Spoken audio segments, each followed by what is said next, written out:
Good morning. Good morning.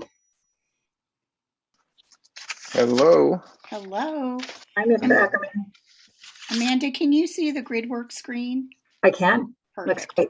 Okay. Yeah. I'm going to go off camera and eat my banana. That potassium. Yes. Keep your energy up. Yeah. Well, I need something. Hour and a half. Yeah. Coffee probably doesn't do it. Yeah, that's what I have too, Jeff. Mm-hmm. Yeah. Deb, did you see my note back that when you sent that update about this meeting, it still came through to me starting 9 o'clock this morning? Oh boy. Yes. Amanda and I talked about that. Okay. She's going to address that today. Good. Everyone's computer should update that, but it doesn't seem like it is. So No, it hits my calendar fine, but the invite itself throws me off. Just the the date in the invite is goofy.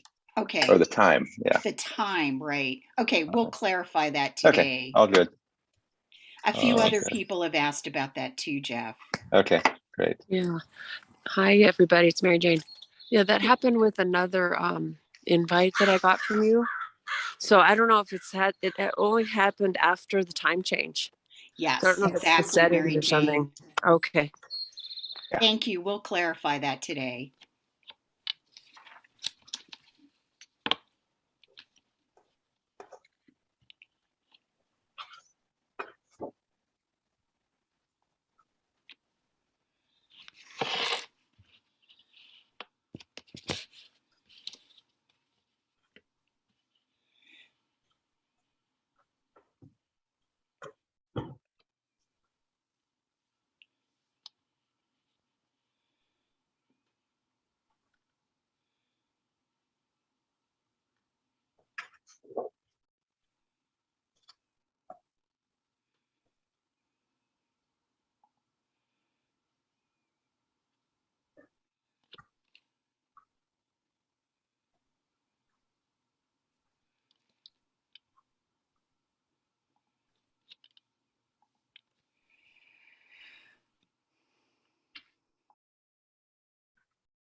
Good morning. Greetings, happy April to you both, all of you on the call. Yes, happy April. Thank you.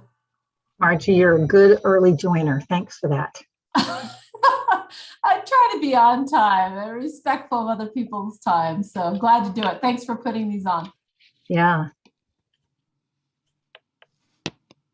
Boy, I can't get my screen.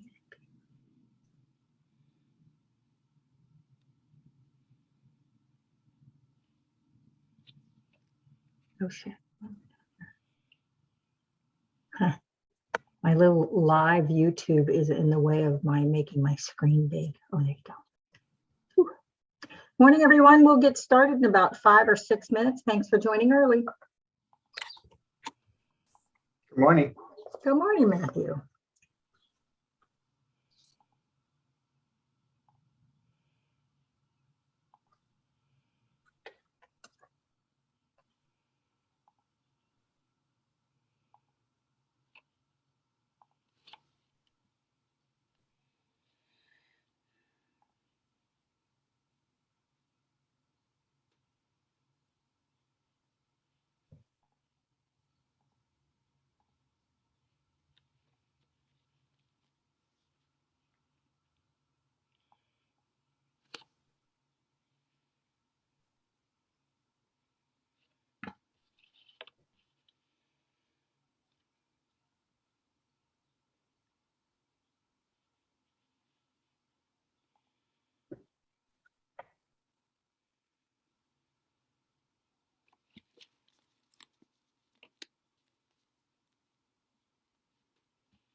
Good morning, everyone. Thanks for joining. We'll get started in just a couple minutes.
Morning, everyone. We're starting to get a great mass of people. We're going to get started in just a couple minutes.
Good morning, Ashrita.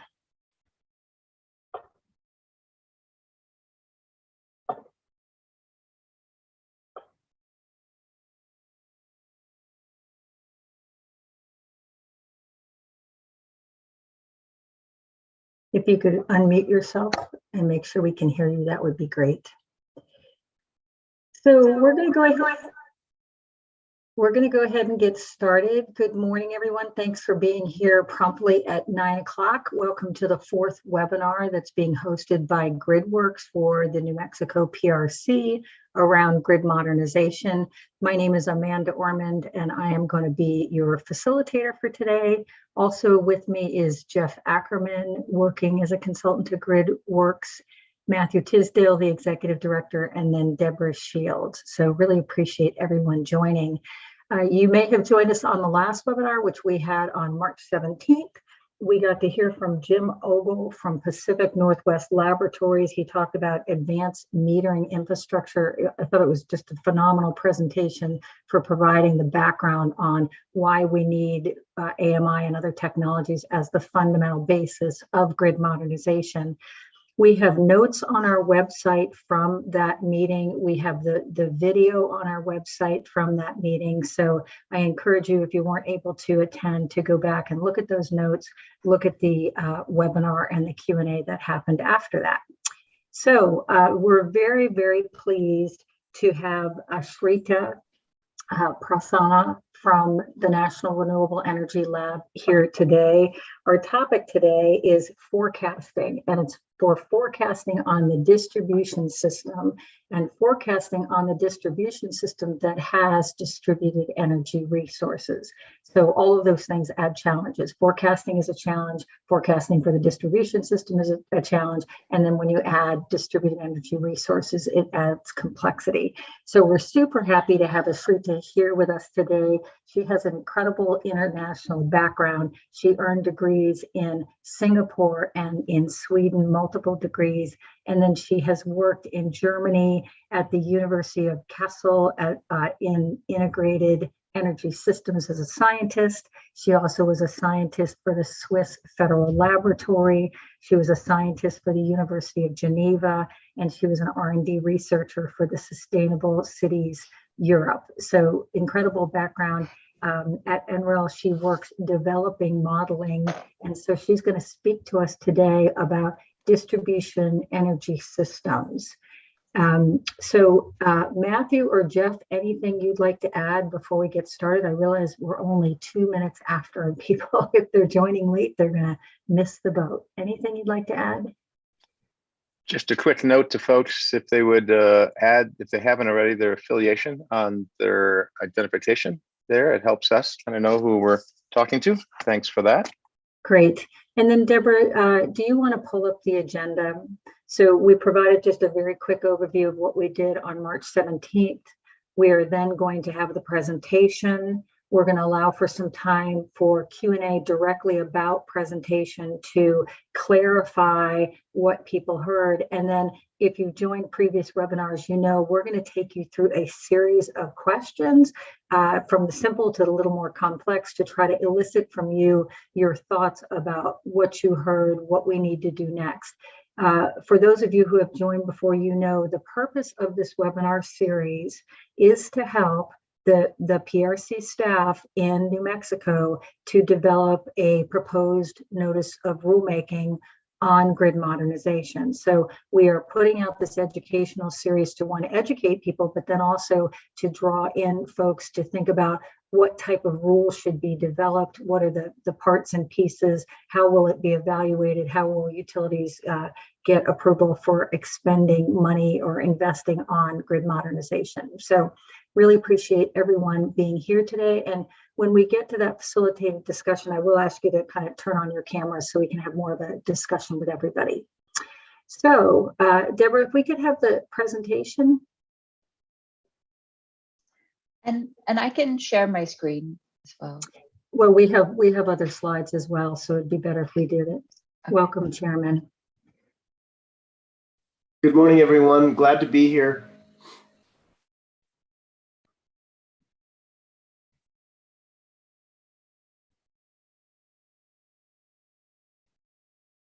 Okay, so Ashrita, why don't you go ahead and share your, oh, okay, never mind. We got it.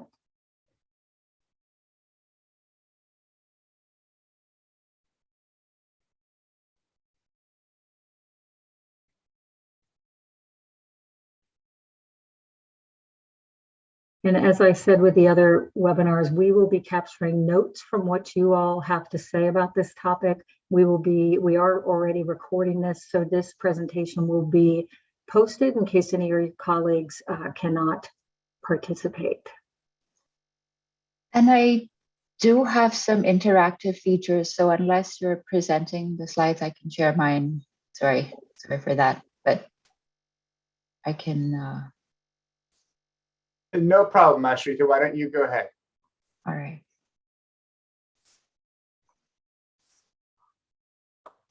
Okay. Do you see my? Yeah, looks great. Thank you. Okay, great.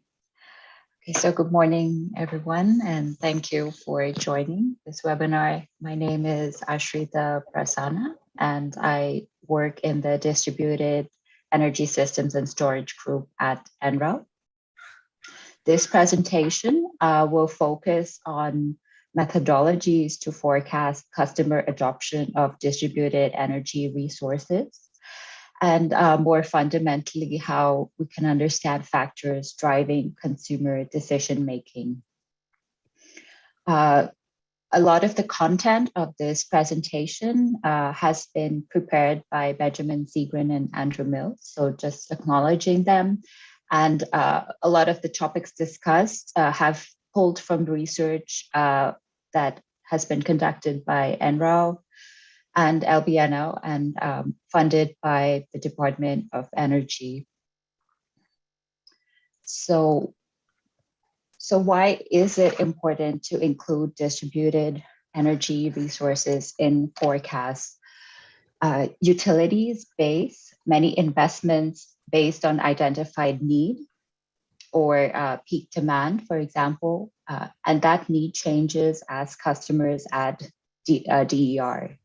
Or these just, for example, distributed PV, storage, electric vehicles, other types of electrification.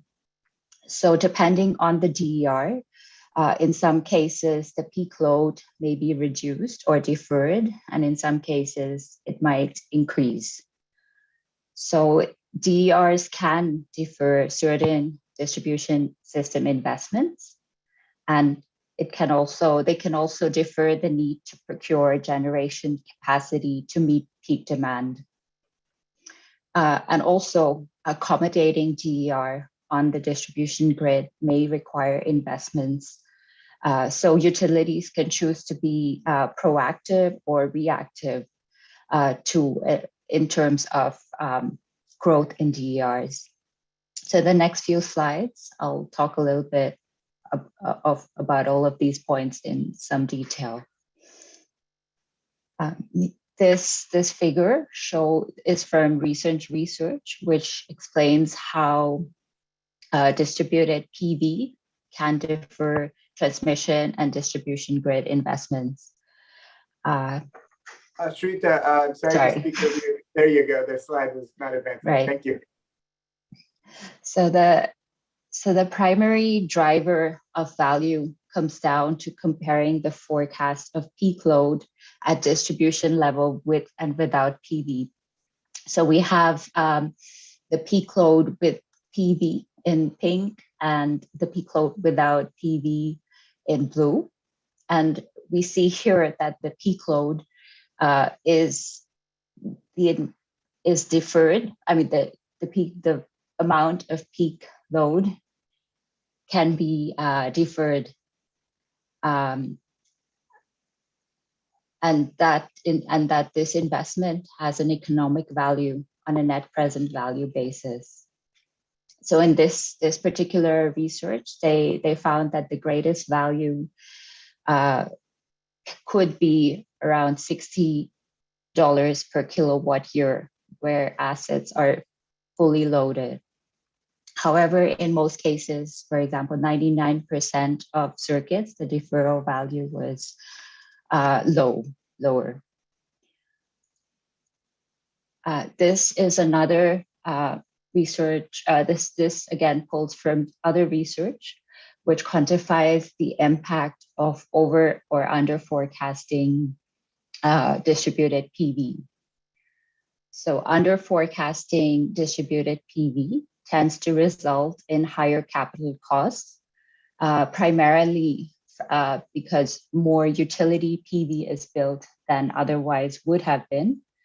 Whereas over forecasting distributed PV tends to result in lower capital costs.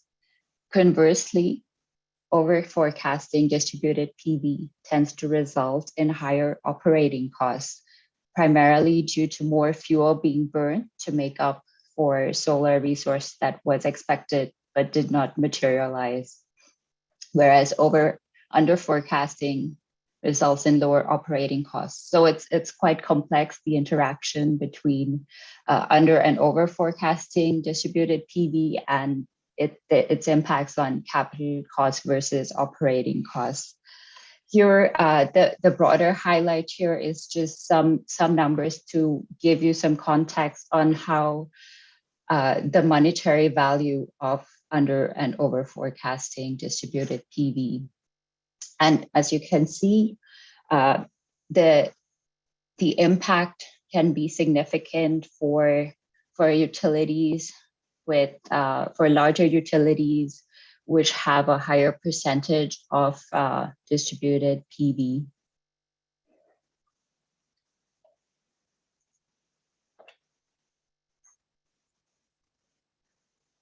So the importance of accurate forecasting has motivated the need for incorporating DER forecasts into utility planning. So there are the next few slides, I'll go into details on emerging techniques for incorporating distributed PV into planning based on research jointly conducted by the Berkeley Lab and NREL. This is also based on a report which has been cited in the references, and the report is titled Planning for a Distributed Disruption. So in this research, we looked at 30 recent planning studies that included utility IRPs, transmission planning documents, and distribution planning documents. And we looked at how did they account for distributed PV in planning, what were innovative practices, lessons learned, and state-of-the-art tools. Some of the key findings from this report are that most planning studies focus on a top-down forecast of distributed PV. So they focus on the total quantity and then allocate that down to a more granular locations within the system, rather than forecasting at each individual area and aggregating up. And that comes from an expectation that system level forecasts are going to be more accurate.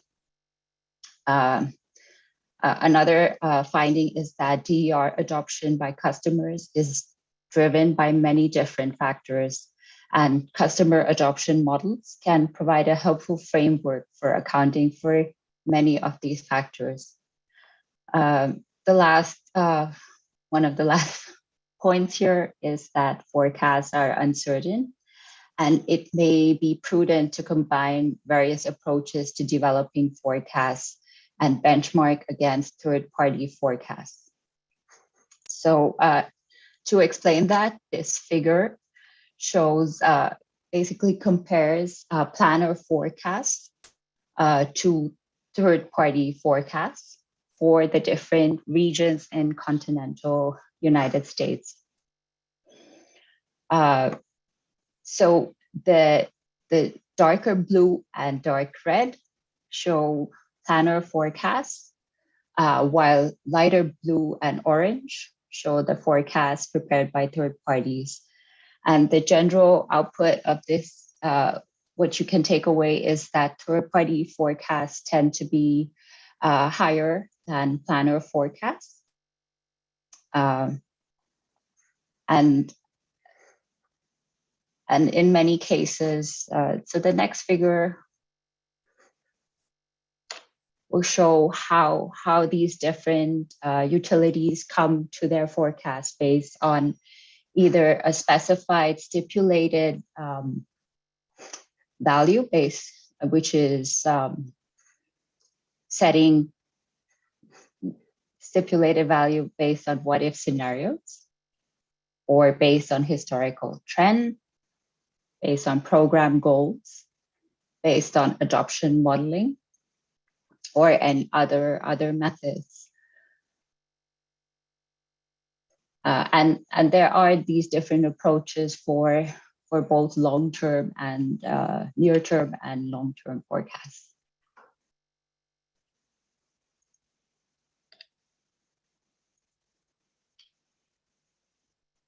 So when looking at these outputs, we also considered what were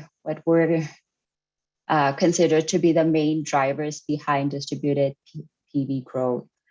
So we find that customer economics were a major driver. Things like declining technology costs, but also incentives, rate level, and rate design.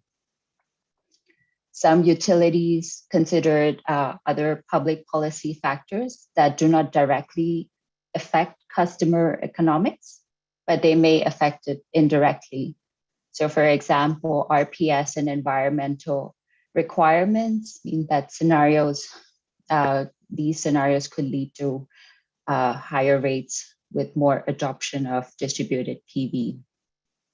Aside from customer economics, we can look at customer preferences. So customers may adopt driven by individual preferences or marketing.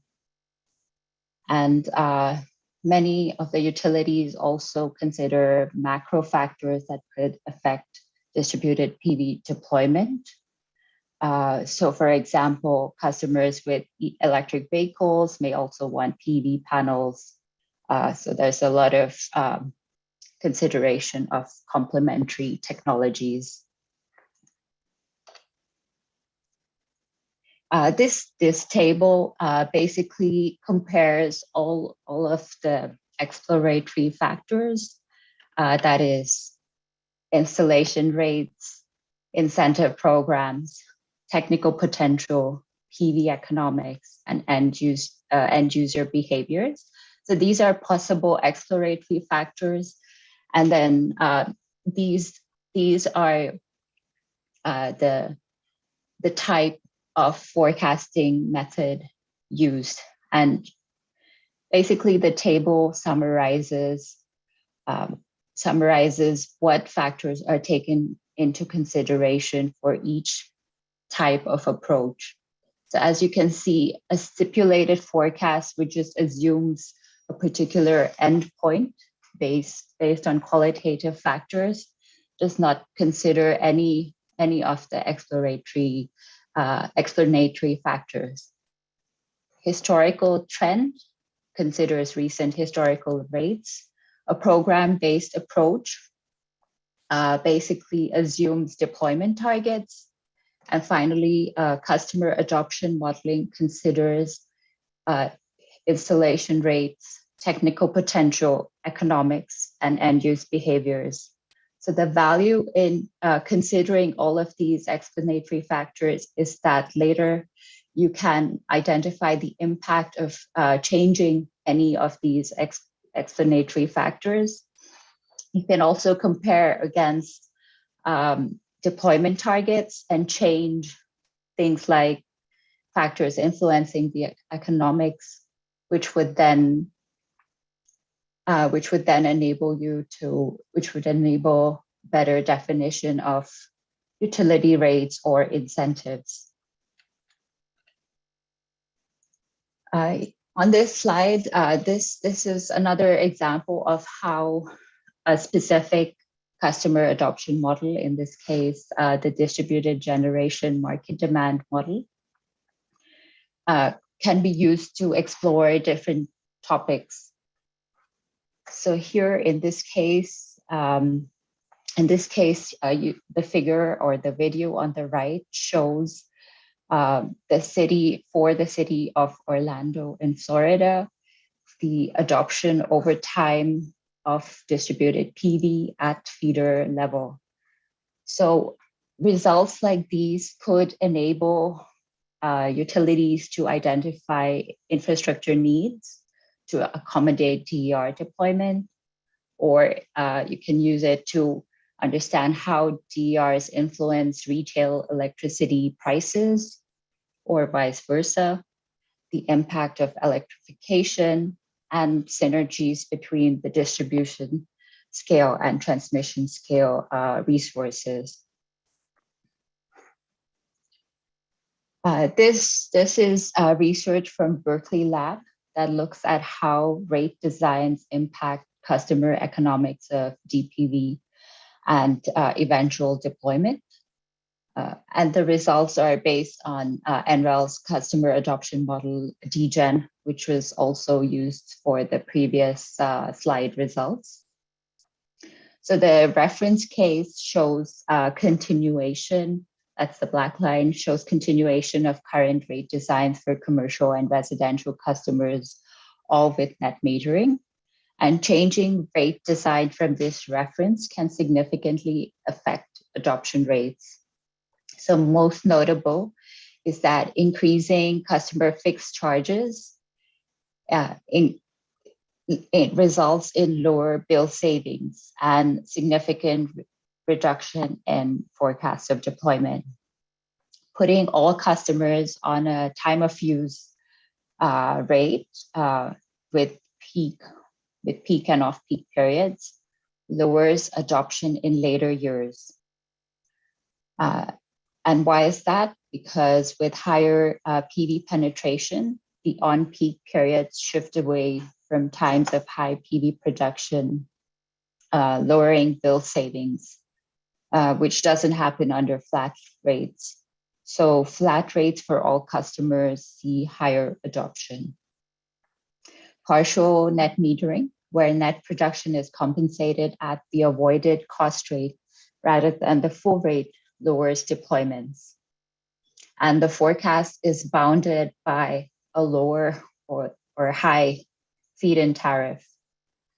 So this shows that the importance of customer economics as well as rates on deployment of DERs.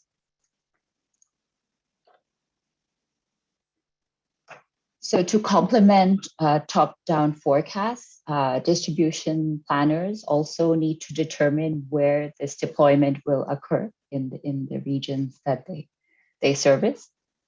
So better estimates of where DPV is likely to be adopted can improve estimates of the impacts of DPV on the transmission and distribution system. Here, the analysis, again, compared different methods for allocating down to a particular location or region based on looking at different factors. So you can assume that distributed PV is distributed in proportion to load or population, but analysis of previous DPV adoption patterns indicates that factors like demographics do influence DPV adoption. So as demographic factors tend to cluster in different neighborhoods and cities throughout a service territory, DPV patterns are unlikely to only follow the load. So another method is to assume DPV grows in proportion to existing DPV or based on recent interconnection requests. So for a simple assumption, DPV adoption is more likely to occur in areas where DPV is already starting to be deployed or adopted. And the last here, where you can identify the location based on customer propensity to adopt DPV. So if utilities are or resources or data is available to conduct a more refined assessment. The propensity to adopt can be based on detailed demographic data and household level information. So the most accurate method would be to look at propensity to adopt based on all of these factors: customer characteristics, existing DPV, as well as location of load.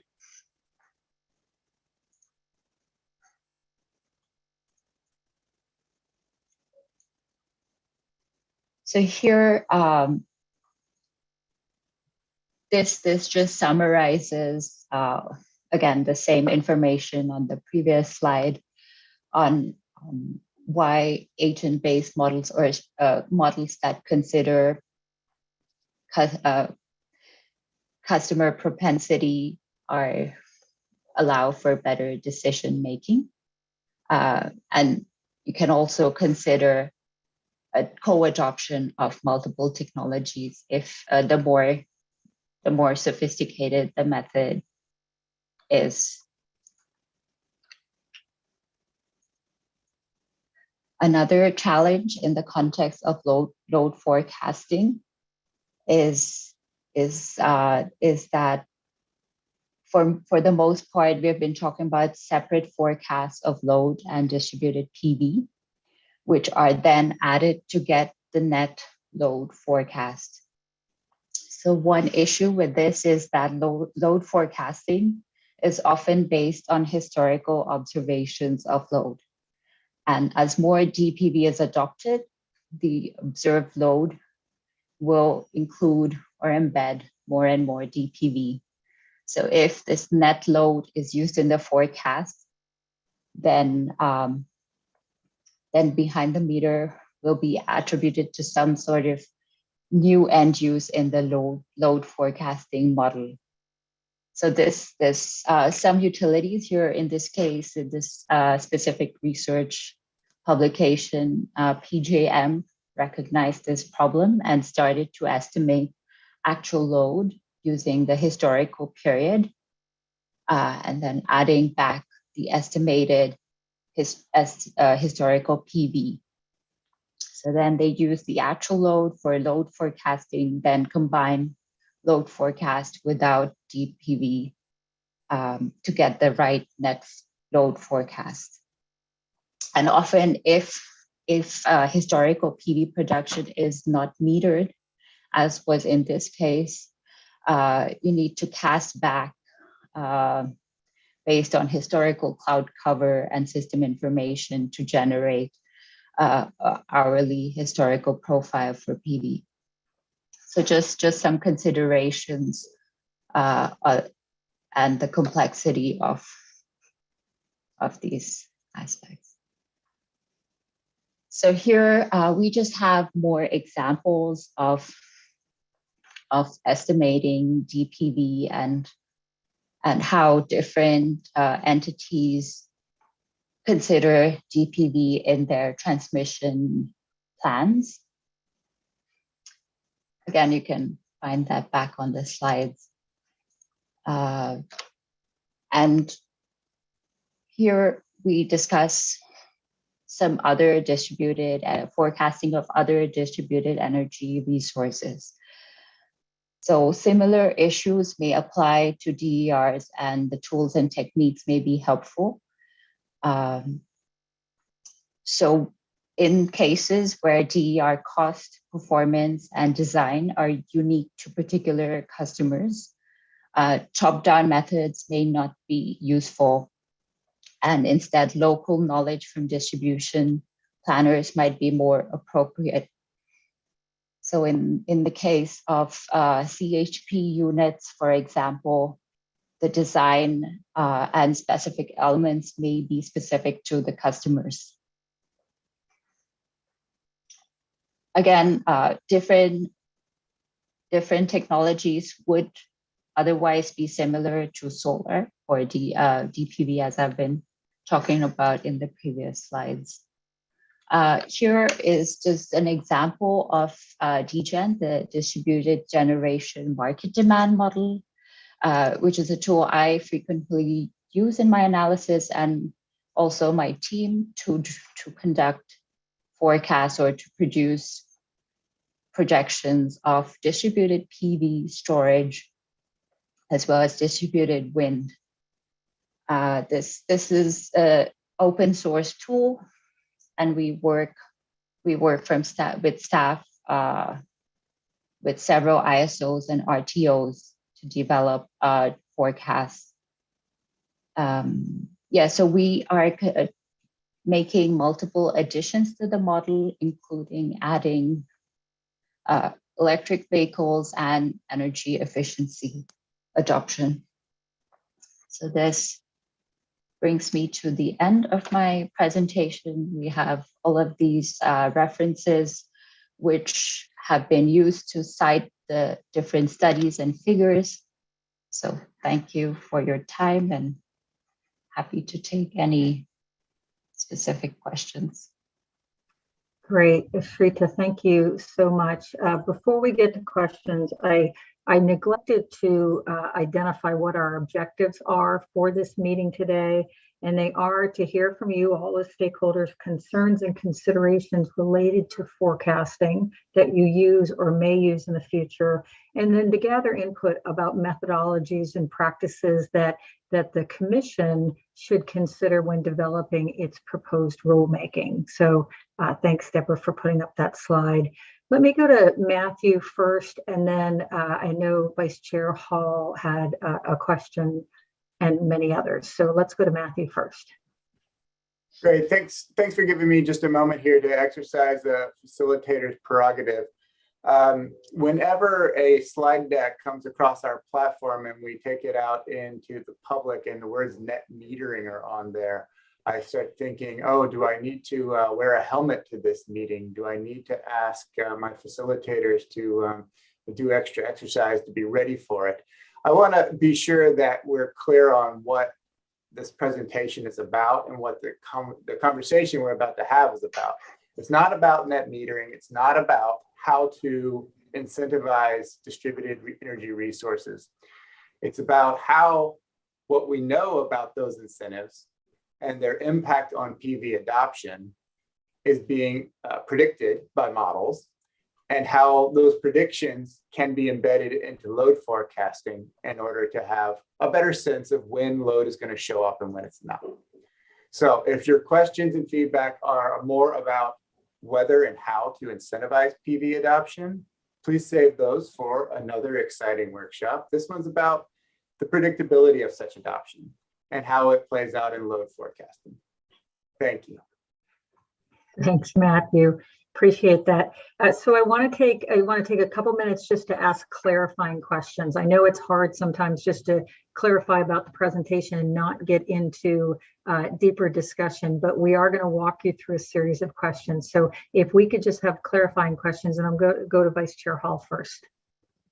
My first question was pretty much answered in a subsequent slide, and it went to the issue that was presented in one of the first slides about forecasting, and it was a rather elementary slide discussing how you look at current load and you try to predict the future load, and it didn't indicate any recognition of increasing PV or anything else on the system, any other kind of distributed resources. But then there on, the discussion did get to the fact that PJM had that type of modeling.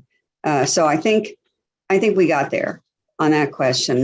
My other question was, I noticed there was a slide, and it was talking about varying, I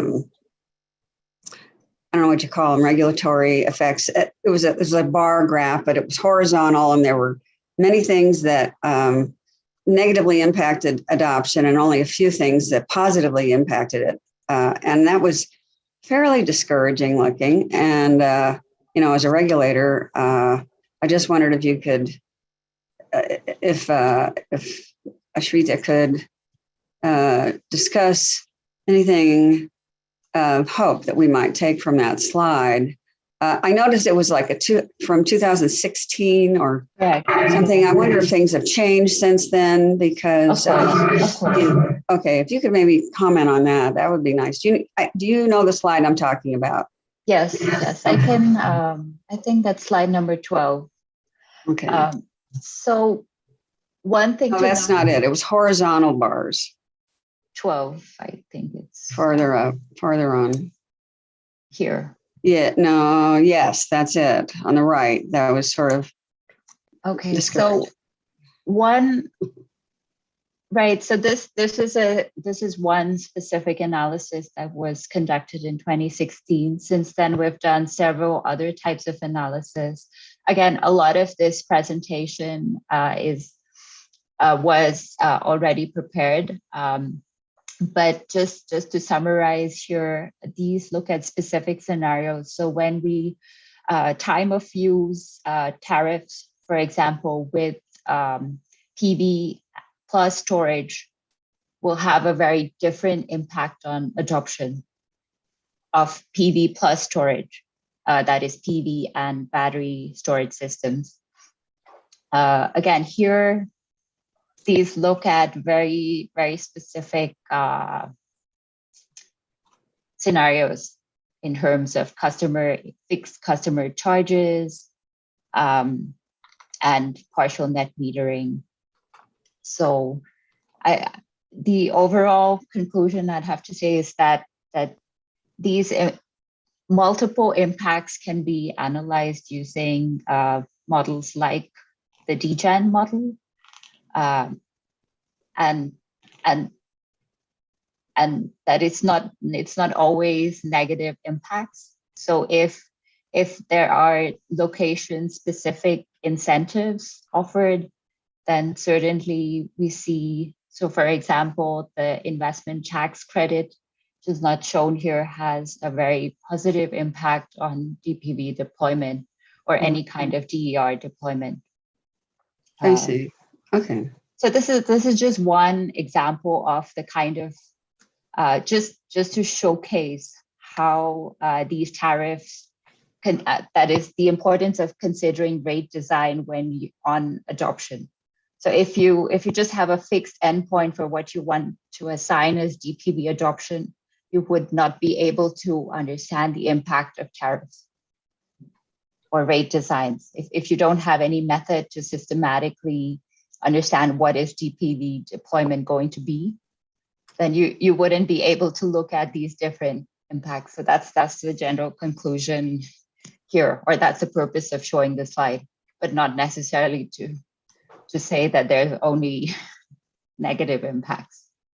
Right. Okay. Commissioner, I actually feel encouraged by this slide because what it means is that the impact of various decisions you might make, which are not on the table today, are predictable. And if they're predictable, you can reflect them in a load forecast and thereby know with reasonable certainty what's going to happen in the future, what load you need to serve and what load you don't need to serve. That's the only message to take away. So I'm actually encouraged by the fact that we have so many good researchers and models helping us with that prediction. Thanks, Matthew. How about going to Satish, who put a question in the chat?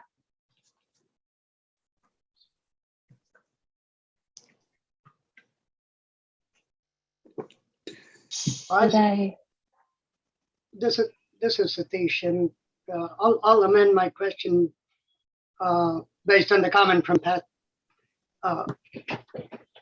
We can look at the long-term forecasting, which I thought your presentation was really useful and informative.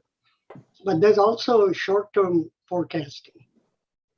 And is there a need to simply increase the metering that we do today and just meter every distributed resource from the market operation and short-term forecasting perspective? Is there a substantial cost to having more metering? And this sort of relates to the last seminar also. Thanks. Great. I won't comment too much on short-term forecasting because we most of our analysis does not focus on that. We do know that short-term forecasts can be prepared by also just projecting, doing some linear projections based on existing forecasts. However, that method kind of breaks down when you're looking out into 2030, 2035 and further. Another important aspect there is that currently there is a lot of focus on having certain targets. These could be sustainability targets or renewable energy generation targets or any type of longer term targets that a utility or territory might have. And to be able to understand how to achieve these targets, you do need to be able to have a clearly defined method of forecasting DERs and what role they'll play in arriving at the forecast. So that's one of the values of looking at it from a methodological perspective and also doing these long-term forecasts, because you can compare different scenarios. You can see, okay, if we change the incentives or the retail rates, or if technology costs go up or down, what can we achieve our targets or not, and how do we then address that? Great. That actually leads into a comment that Pat O'Connell made in the chat. Pat, do you want to ask your question?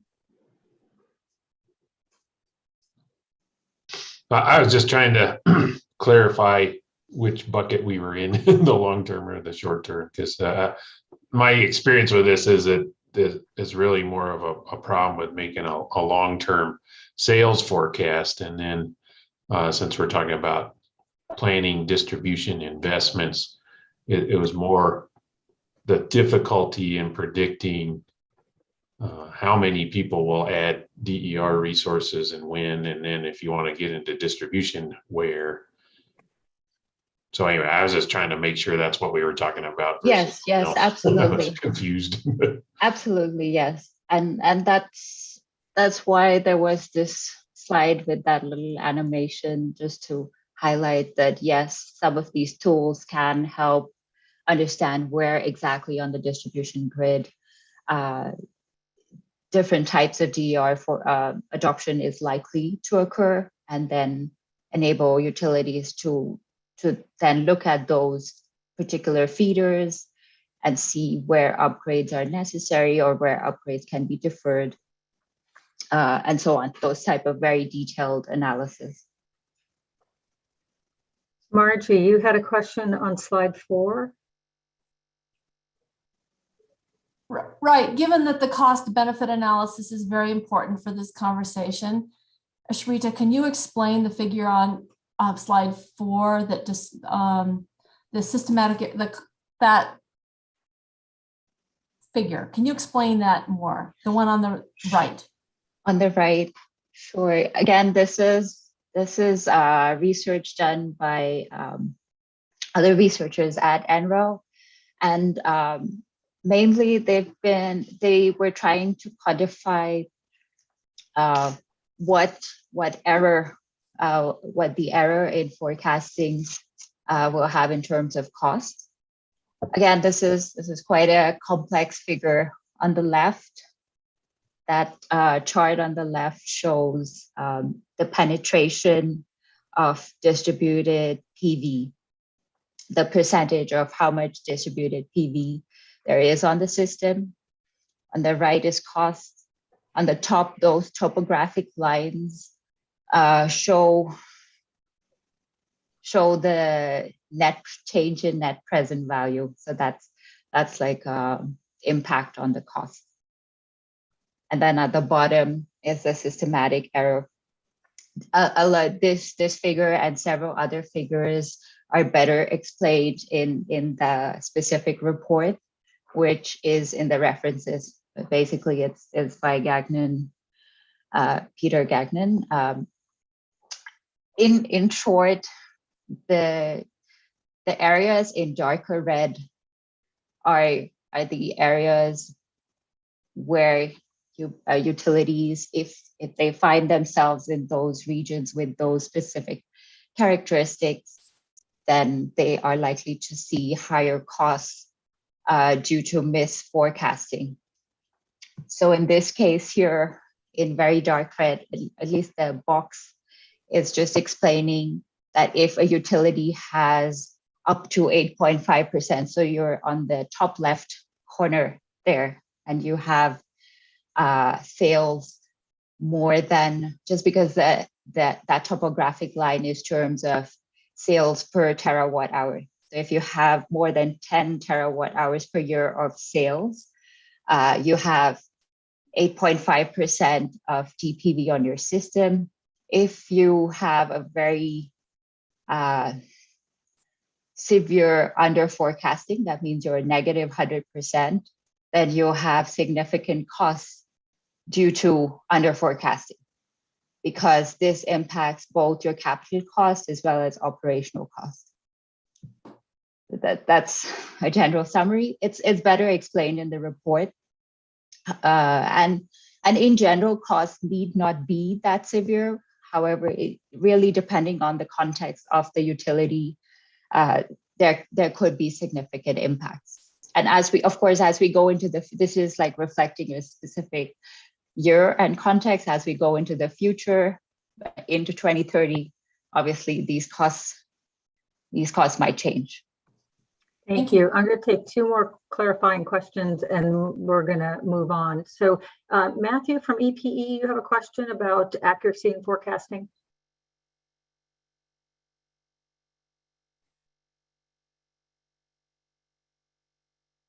Sorry about that. Yeah, it was based off of the slide earlier where you showed the various areas and their forecasting. And what I wanted to know is who's more accurate when you compared them out. Obviously, I definitely would like to see what was better in WEC. Were the third parties closer, or did we do a good job of it? And to that end, what, if any, factors that you discussed today do you believe attributed to any difference between those results? That's great. That's a good question. Again, this is not, I did not participate in this research. However, I can just generally comment that if we go to the next slide and we see the method that VEC used, adoption modeling. So that is one of the best methods to come up with DPV forecasts. I do not know subsequently if there was an analysis about which third party was better, but I think in the previous slide, you see that they're fairly close by, both the third party forecast and that from VEC. So maybe that is a good indicator of how, the more forecasts that fall into a similar range, the more likely it is that they're accurate, just because of the explanatory reasons. Great. And sorry, I don't have a better answer for you because I just don't have the data. Yeah, absolutely great. Understood. And I do. I should have noted that you had said that earlier, but thank you very much. I do appreciate it. Okay, last question actually from Jim with REIA. Jim. Thank you very much, and great presentation. And I guess my question, I put it in the chat, is because the solar integrators are essentially the boots on the ground, they're the people who are doing these installations of distributed energy resources, it would seem that they could play a very vital role in this forecasting. So I was just kind of wanted to get your feedback on that. Absolutely, and we do try to work with them closely in some cases. In many cases, a lot of the research funded by DOE involves collecting information, doing surveys, and having input from these installers. So absolutely, very important. Great. Okay. Thank you. Shrita, thank you so much. Really a ton of information and a complicated subject. You explained it well. So we have our objectives for the meeting. If we can go on, we go into a facilitated discussion now where we're trying to tease out from the group things that you think are important. So we always start with just a grounding question, which is what struck you? What did you hear in this presentation? Either surprised you or just struck you? So if you just want to give us quick answers, that would be good. And we'd appreciate if you would come on to camera, that would be appreciated. In this facilitated round, we'd really like to hear from everybody. Your participation is significant, will be captured in the notes. So things that stood out. And you're welcome to just unmute and speak or raise your hand.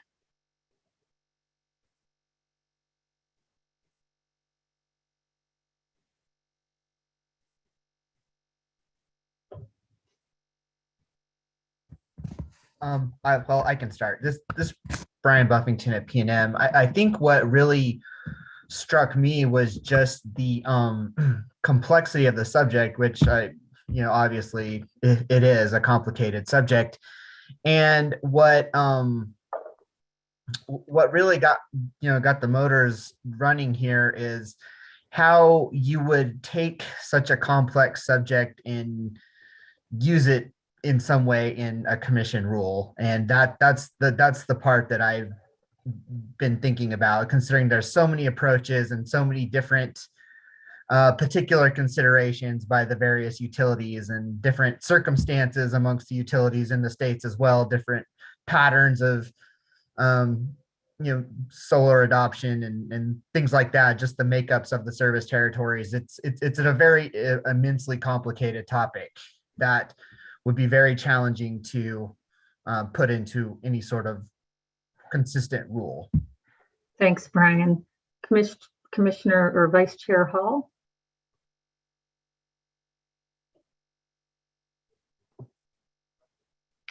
Well, I guess what stood out to me was the response that I got to the question I had. And my concern as a regulator is that going forward, what should we do in our rule? And so I appreciate Brian's comments. How does all this congeal down into a rule?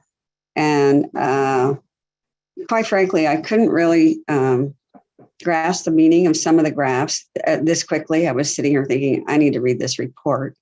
But the responses to questions I thought were very instructive. And so what really stands out to me is that there are methodologies, there are models that are designed to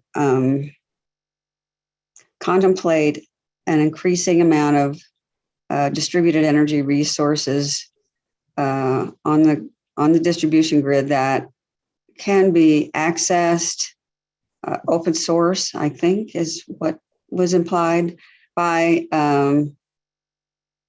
utilities, so that it should be possible for even the utilities in my state to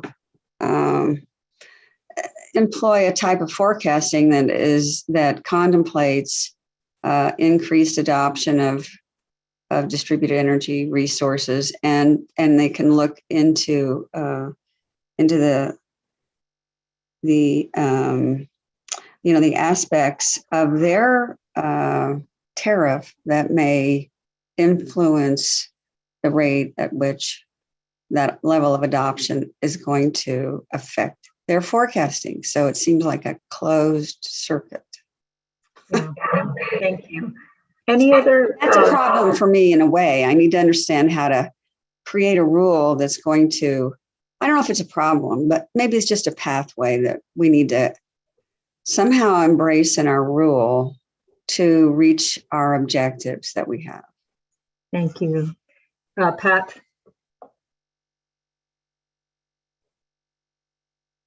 A comment of what struck you? Pat You're O'Connell? asking my comment. Oh, I'm sorry, Pat O'Connell. Oh my gosh, I'm looking at Arthur O'Donnell saying Pat O'Connell. I'm so sorry. Arthur. Yeah, and then there's Roger McDonald. He's just over there. I guess I'm most interested in the slide about how rate design affects adoption projections, and it's still not clear about the relationship between projections and actual deployment later on. But just it seemed that slide indicated that almost everything you do inhibits deployment more than anything you can do to encourage deployment, right? That the impacts on inhibiting deployment are strong and severe compared to whatever you can do to encourage deployment, where it looks like the impacts are minor. Okay, so that is a conundrum to me, and I think that it really has to be taken into effect, mostly because when utilities get concerned about the social equity and the cross-subsidization of deployment of PV, for instance, their immediate go-to is to want to increase customer charges. And that seems to have a huge inhibiting effect on overall deployment. It's not having the effect that they might think that they want, which is to direct more deployment to lower income customers. It just inhibits it. So that stood out to me. I don't have an answer for it. If somebody has a different interpretation of that slide, I'd like to hear it, but that is just concerning to me. Yeah, thanks, Art. Tayoko?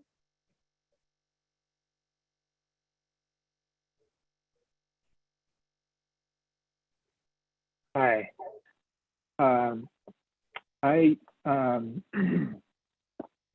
Looking at the way that these forecasts that are being done in states where there's much higher uptake in California is really important, because we passed a bill on community solar that effectively doubles the amount of solar compared to the first 15 years of DER installations. And federal policy that is in the works now could also affect that significantly. When the tax credit ran out in 2016 in New Mexico, there was a drop in demand, and it had a huge impact. We had to downsize our business immediately, and so I just see this as being a complex issue to begin with, and growing in complexity. And so I see that leveraging the work that's already been done in other states that are further along would be really, really important, using those tools and not reinventing the wheel, because California's got a higher adoption of electric vehicles, and so they have some models maybe that are going to help with forecasting that demand. And I know that PNM had used some of that information in some of their recent analysis in their IRP. So there's a lot of things going on here, and I'm, spinning around, seeing how difficult this will be. So that's mine. Really, it's a general observation. Thanks. Thanks very much. We have a question in grounding, and then we have a question in reflecting about what concerns you, surprises you, confuses you. And I think that we've melded into that next question nicely. So to you, Matthew. Yeah, and I just wanted to jump on that last slide, and I think what you're seeing with that is, I think it's a fair reaction that has been had by some to that. But ultimately, I think what that requires is an analysis to figure out exactly what what exactly is being demonstrated there. I understand the takeaway, and I do agree with what Art said, that, hey, maybe if you just take that sledgehammer of a general customer charge to try to address some of these things, yeah, maybe that's not appropriate. But if you were to look at the time of use rates, these other items, these tend to be more targeted, and there's a reason for that. And so once they do hit that point, they've met their intended, they've gotten to their intended system benefit. And so the need to further incentivize obviously would go down, and eventually and it would be designed to go ahead and go down, because you don't want to continue that unnecessary further subsidization. That being said, if you're looking at DR, maybe what needs to be to happen to make sure that we are maximizing the benefit to the system overall, understanding that from the earlier side concerning the benefits that may be had from increased distributed generation, is that what we can do is utilize that data to maybe have more nodally impacted rates, to say, hey, if you're within a area here that we're looking to go ahead and control, control the need for additional distribution or address other issues. I think that, to me, that's what that slide said. It said, utilize data, get more surgical. Don't take a sledgehammer. Thank you. Okay, so we want to still kind of pull out from you concerns you have, what intrigued you, what do you have questions on that you think need to be answered as we move towards a rulemaking? Well, I can jump in on that. I think I have to agree with, and forgive me, I forgot my colleague's name from PNM, Barry, I believe. I apologize, Barry. I think my biggest concern is that there's a lot of variables, there's a lot of methodologies. And so what I could see happening is, in cases, it is going to be, with all due respect, a battle of the nerds every time. And you're going to have conflicting, you could even have conflicting decisions coming out. And so you're going to get whipsawed. On one case, it's going this way because this was convincing.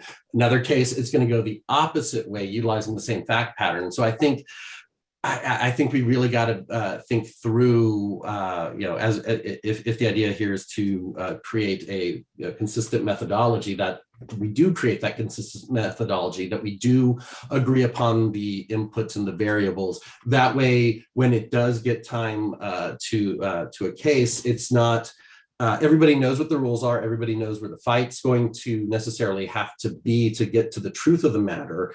And we're not relying on some, ancient idea of having to remember every single NMPRC case to get to a particular answer. You can simply go to the rules and understand that, hey, this is what we do. Here's the consistent interpretation. Thank you, Matthew. Pat? Yeah, I was just going to throw out there something that was in the presentation but didn't get emphasized much and hasn't been talked about yet, but I think will come up in the future, is the value of demographic customer data for this forecasting. And so clearly it helps if you want to be forecasting to know the demographics of your customers. That ends up being super controversial of who collects the data, how does it get aggregated, who gets access to it. And that's also something that I've noticed comes up in the AMI discussion too, is just customer data. And so the solution has been, don't touch it, because you don't want to create a problem with how it gets shared and who has access to it. Thanks, Pat. Any other comments on what surprises you, intrigues you, concerns you before we move on?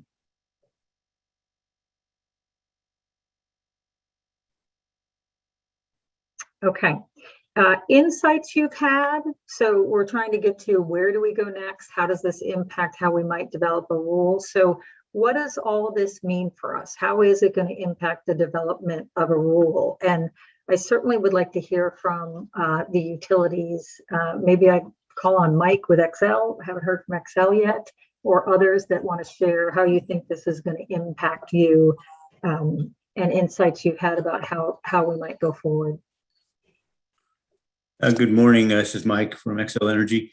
I think one of the things that I was hoping to hear from the presentation is really how an existing grid or a grid modernization in a particular jurisdiction either affects, it's a chicken and egg thing, right? How does it affect the uptake of distributed generation? And so I think that's an important factor that we really haven't covered. So in other words, this is a grid mod rulemaking, and we want to modernize our grid. And what effect does a modern grid? So if you have a system that has AMI already and has the communication network installed, et cetera, does that create an environment for a greater uptake of DER in a particular jurisdiction or not? So that's kind of what I feel is kind of left off of this discussion. So that you can, I don't know, put that as a concern or just a question that I have, and it's would be useful information to have, I think, going forward, especially with regards to incentivizing utilities to modernize their grid and also have that positive impact for developers and others to install DER in our system. So great, thanks, Mike. Sure. And I was about to chime in with Mike on there, because one of my responsibilities over at EPE is to try to come up with creative solutions to increase renewables and to help modernize the grid. And one of the projects that I'm working on in our Texas area, in trying to figure out how we're going to try to meet a particular customer's needs, it's a back and forth between the regulatory. Does the regulatory inform the design, or does the design inform the regulatory approach? And as we're continuing to work through, the one that I'm thinking of, as well as others, it's a constant back and forth. And so, and I think from that perspective, the way to at least try to narrow it is try to figure out what is the overarching policy goal. And, DER for the sake of DER is not necessarily the right answer, right? Increasing DER should not be what you're looking for. What you should be looking for is a result. What is the result that we're looking for? And how can DER help us achieve that result? Because I think that's the answer that we all want to reach, because it's about system betterment, right? And keeping customers' costs low. Just because we're not billing them doesn't mean somebody else isn't billing them for that DER system. And is that DER system more expensive than what they would get from us following the traditional method of increasing, what's on the, making the improvements to the distribution system, building, additional, generation. Is it more? And if the goal is just increased renewables, why isn't RPS standards on the utilities, good enough to reach that, understanding that we have other means, And so I think it's really about defining what are the policy goals, how does it fit? I apologize for being overly verbose. Thanks. Anybody from PNM want to comment on what insights you've had and what does this mean for you as utilities? Well, I think I agree with Matthew there. The real important question here is, what is ultimately the policy aim, rather than just, putting this rule together just for the sake of it, and use that policy aim as the driver of the specifics in the rule, rather than, this seems like something that should be there, so let's just put it there, rather than if it, serves some sort of useful purpose in developing the ultimate end game. Thank you, Brian. May go to Jim.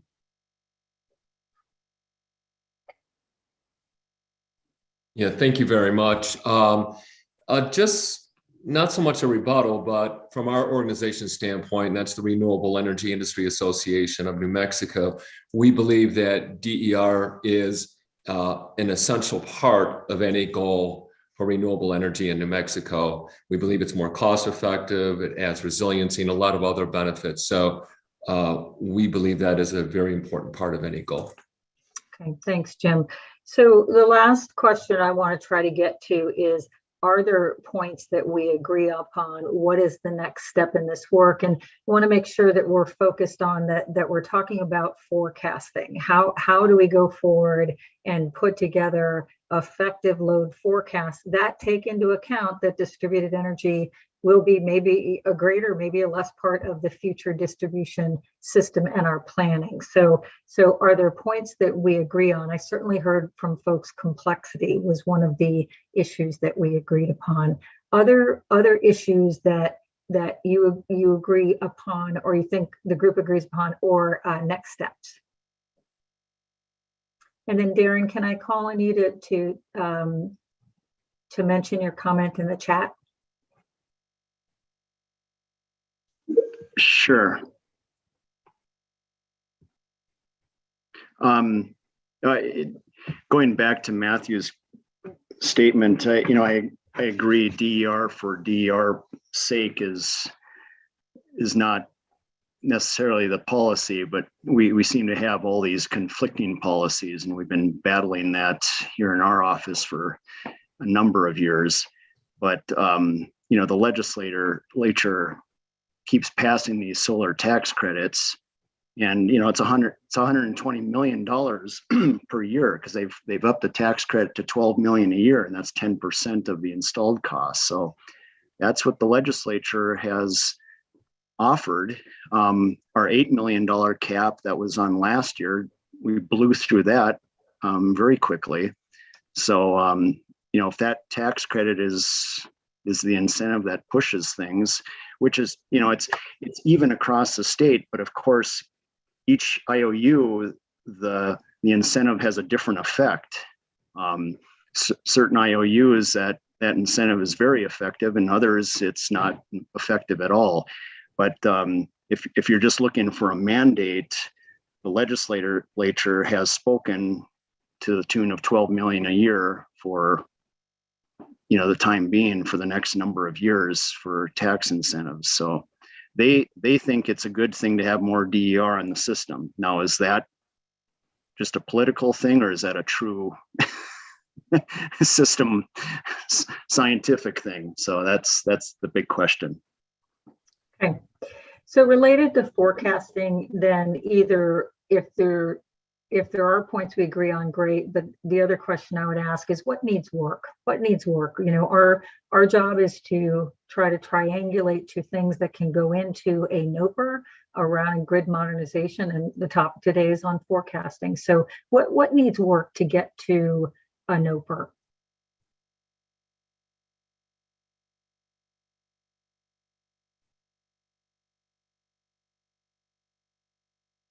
Well, I think this is Brian at PNM. I think there's a fundamental threshold question here, though, right? Is if there is if the topic of load forecasting belongs in any sort of rule at all, right? That I think is kind of the threshold question, and I'm not sure that has necessarily been resolved. So I think that kind of big question, it definitely needs work too. And then I think I'm not even sure how you go about putting something like this in a rule to begin with. So getting past that first hump, and then maybe going into the details from there, I think is an area that sort of needs work, and getting agreement upon what kind of load forecasting, what should be in a rule regarding load forecasting.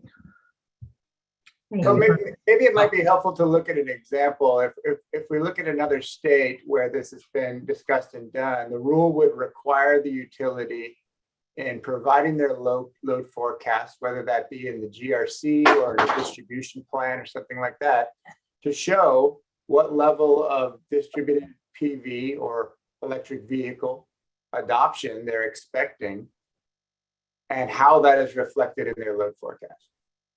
That could be a rule.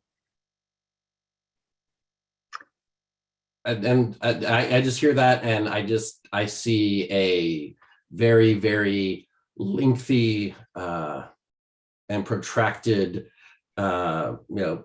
filings where there's going to be, we're going to have to since it's at the rulemaking stage, we have to kind of put the bumpers on it. That way it's not a free-for-all once we go to the filing stage, because again, we want to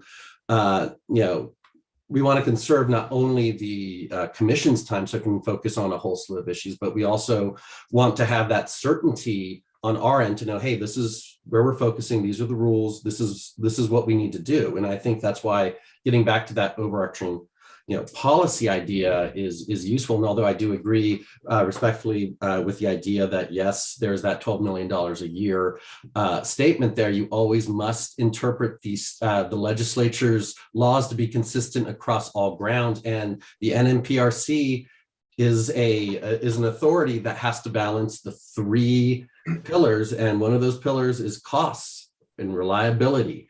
And so it has to factor in that $12 million with the cost to the system, the benefits and the reliability. And so I think if we go back to those underpinning, what underpins the regulatory construct and how this then fits in, then that would help us be able to let you know, hey, well, these are the factors maybe that we can look at to go ahead and help narrow that field. That way we have the consistency and the conservation of time. So I want to back up the question a little bit. Utilities have to forecast load. To be able to invest, to be able to build a system, they have to look at how much load do they think they're going to have, where, what types. And so when we think about what is needed to look at the commission trying to put out a rule that talks to how should utilities show up to put forward a load forecast, what are you thinking needs further work? So we certainly have talked about DG and its impact on loads, but it's not the only thing that will impact loads. So what all do we need in New Mexico to accurately forecast loads going forward?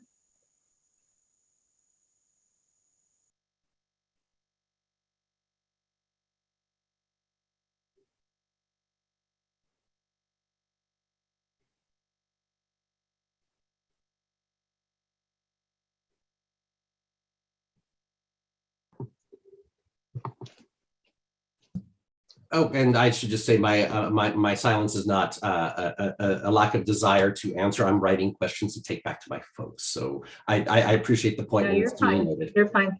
Thank you. This is Mike. Well, Amanda, I'll jump in. Oh, go ahead, Mike.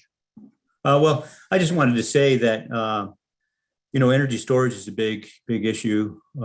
If it's incorporated and if it's part and parcel to the DER edition, then we're going to need to take that into account. So again, getting handle on cost of integration of storage, et cetera, that's going to be a big part in the load forecasting issue. So we need to consider that as well. Okay, thank you, Michael. Vice Chair Hall? Well, I was just going to say from a policy standpoint, of course, we have the Energy Transition Act, which has altered our Renewable Portfolio Standard Act. And that is obviously a very clear policy that we want to get to 80% renewable energy by 2045. And,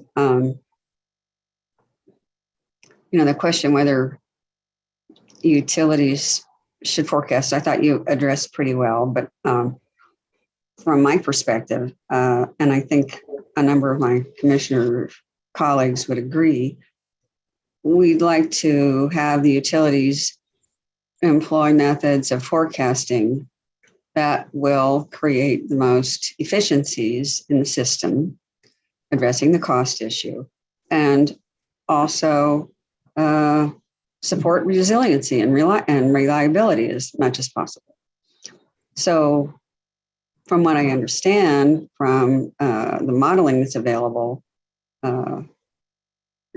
those goals can be approached. You know, there are tools available for utilities to use that can help keep the objective in mind while being able enough to address to take into account the ever increasing amount of DER in the system. So I guess from a policy standpoint, what we would say is we just want the utilities to work as efficiently and modernly as possible so we can achieve these goals. Thank you, Commissioner. Let me go to Dave, and then we're going to close this out. So if you have a last thought, let me know that you want to speak. Sure. My name is Dave Mino. I'm the manager of system planning here in Excel in Colorado. So we're currently going through our first distribution system plan right now, where we need to conduct multiple forecast scenarios around different rates of DER adoption. This kind of sounds relevant to this conversation. So amongst those DER is not only solar and storage, but it's also beneficial electrification, energy storage, electric vehicles, you know, all the different types of DERs that impact these different forecasts. So while we're not required to, you know, budget mitigations and system upgrades to all those different scenarios, it does kind of help give insight as to where some DERs may be able to help the system out from that perspective. Whereas we still plan to our base forecast, which is increasingly including a lot of these different adoptions of these DERs. But that's one way that we've been going through right now with our distribution system planning filing in Colorado, which we're gearing up to file for the first one here at the end of the month. So, those scenarios do give some insight into where there's benefits for these DERs to play a role in the system. Other areas where they're just not capable of meeting the system needs, but it does kind of give some insights as to where adoption rates are going to be higher based on different demographics, and also helps kind of steer potential grid investments based on those. Thanks, Dave, for mentioning the scenario analysis. That's really helpful. If I could just ask a quick follow-up, are you using any third-party models to inform your scenario planning, the DGen model or anything else? So given the quick turnaround time that we had with our rules being finalized last October and then the filing being early this year, we had a consultant that is bringing in different rates of adoptions by zip code, and we're breaking that down on our system level by feeder and substation transformer to kind of help build out those scenario forecasts. There's pros and cons to that approach, but that was probably pretty much the best we could do given the quick turnaround time we had with the rules being finalized and the amount of data that we had to compile with the filing requirements. So I think there is a balance there between the amount of data you need to provide versus what's really beneficial to stakeholders to really able to see what is what these DERs, the impacts can be on the grid. So I will say there is a balance to be struck there, because in Colorado there's a lot of data requirements, and we were just trying to figure out what the benefit of some of this data was really going to be for stakeholders to really gain insights into the grid. And if I can just jump in real quick, maybe there's a note we can take. That Dave, you mentioned a filing, May 1st here in Colorado. Maybe that's something that this proceeding could at least take note of. Then I presume once you've created that model of your forecast, that's something that becomes public record that we could take and add to the record here. Did I hear you right? It's May 1st. Jeff. Yes, Great it was idea. originally January 31st, and then we got a 90-day extension. So okay, I believe excellent. It's May 1st. We're shooting for the end of February. That'd be great. April we'll keep an eye on that as well from here. Thanks. Any last comments from participants that we want to capture before we close this out?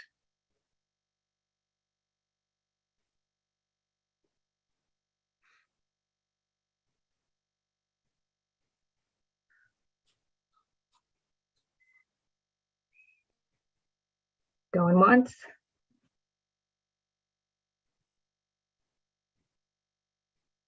Twice, third, okay.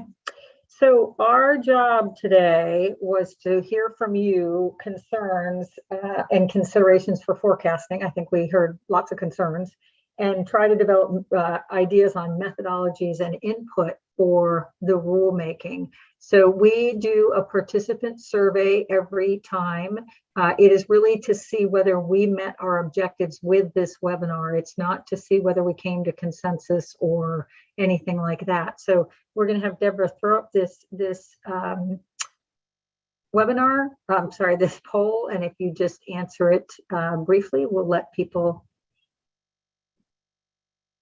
We like to capture this information. It helps us try to be better at what we do. So Amanda, can you please explain the scale is 1 to 5?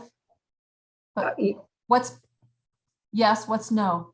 5 is high, 1 is low. Thank you. Thank you. Sorry, that should be on there.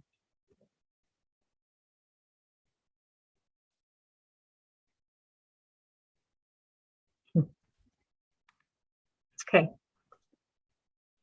All right, thanks everybody. Much appreciated the input on the poll. So we are going to do our next webinar. Oh, share results. Can you see the poll? No? Can folks see the poll? Yes, yes, we can see it. Okay, good. Thank you. Sorry, couldn't tell if you could. So thanks for that. Our next webinar will be on April 21st.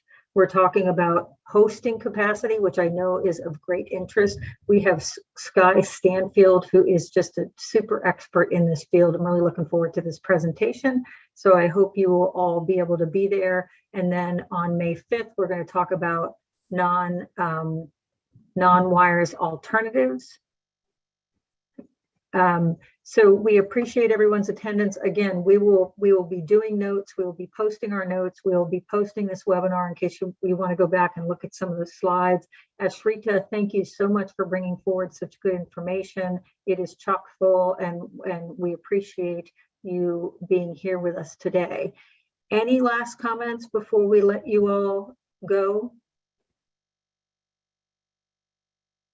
And Vice Chair Hall will get you the reports. I think Ashrita had a really nice list of bibliography at the end, so I think we can find most of the reports that way. Okay, thanks everybody for participating. It really was great engagement. Thank you. Yeah, thanks very much. Very bye-bye. ton of information. Thank you. Mhm.